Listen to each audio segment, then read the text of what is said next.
Welcome, YouTubers, to another installment of the Fungeon Master. I'm Fungeon Master Dave, and today we're talking about zombies. You ever wonder why zombies appear in so many role-playing games? In fact, it's probably easier to think about the games they don't appear in and list those. Folks at Eden Studios have created a game, All Flesh Must Be Eaten, which focuses mostly on the zombie genre and mashing it up with other genres. Now, I've got a theory on this. You see, role-playing games are a chance to live out your fantasies, but they're also a chance to overcome your worst fears. Zombies, unlike other monsters, incorporate the largest amount of primal human fears. Don't believe me? Let's take the dragon, for example. How many dragon movies can you watch in a row before you begin to have nightmares about dragons? You could watch every movie ever made about dragons and not have a single nightmare about dragons, at least if you're over the age of 10. But show someone under the age of 10 one zombie film, and I bet they'll have nightmares for a week. Now, this is anecdotal. Talk about the primal fears of man, and how zombies play into almost every single one of them. Let me count down the fears, if I may. The first is death. Zombies represent death. It's coming for all of us, and zombies wear it right on their anatomy. There it is, the face of your future self, a rotting corpse.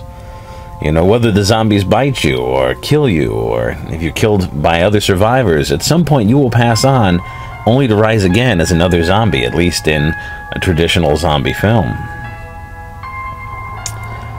Death is something humans can't make peace with. That's the reason religion exists. And is disease. Zombies represent disease, not in a modern context, although in most zombie films and TV shows there is a form of bacteria to go along with the creation of the undead. To represent disease before medicine, when it was seen as a curse, something that wasn't understood. The zombie bite is rarely understood within the zombie genre. Lepers. Zombies with their incomplete bodies, dropping pieces everywhere and wearing tattered rags, resemble nothing so much as the lepers of ancient days, which were a huge cause of fear throughout much of man's history. In fact, lepers were kept in colonies. The third primal fear that zombies represent is the predator. And this goes back in our DNA to before a time when man descended from the trees. Proto-humans, and even earlier than that, proto-apes. Somewhere in our psyche, deep in that reptile mind, we fear large predators. We fear being preyed upon, being jumped and bitten, knowing in our subconscious minds that there are things out there that want to devour us. Zombies very much bring that to the forefront. In fact, zombies amplify the fear of the predator because, unlike natural predators, zombies exist only to feed. They don't sleep, and they never feel content. Tens of thousands of years, a healthy fear of predators kept men alive.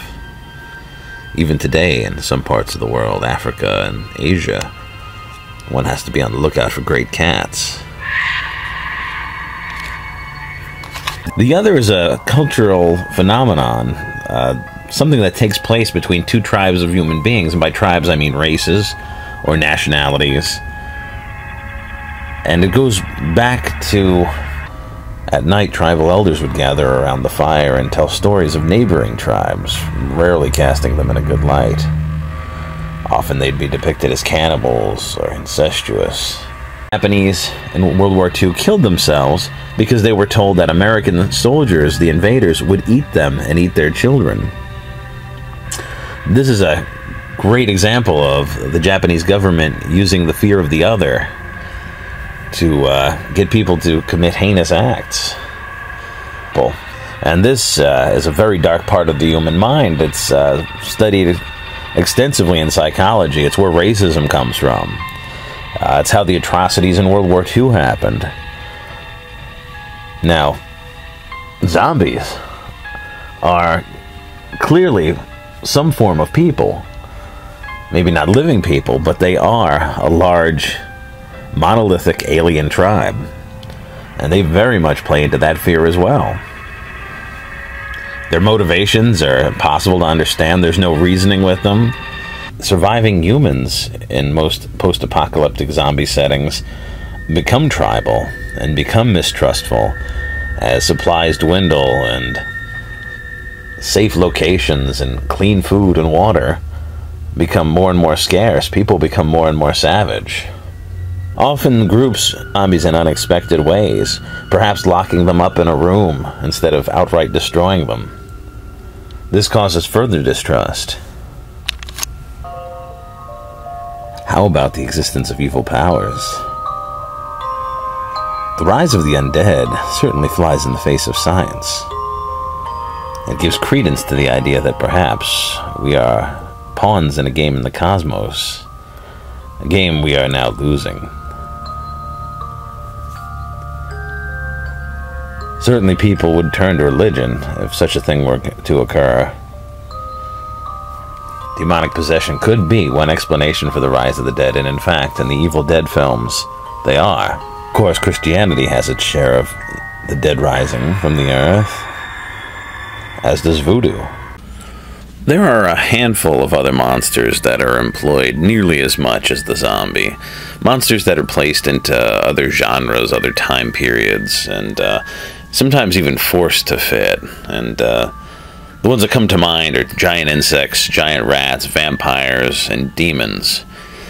And what you'll see is that while these other monsters incorporate some of these primal fears, and in that way they are good monsters, only the zombie hits all of the ones I've listed here.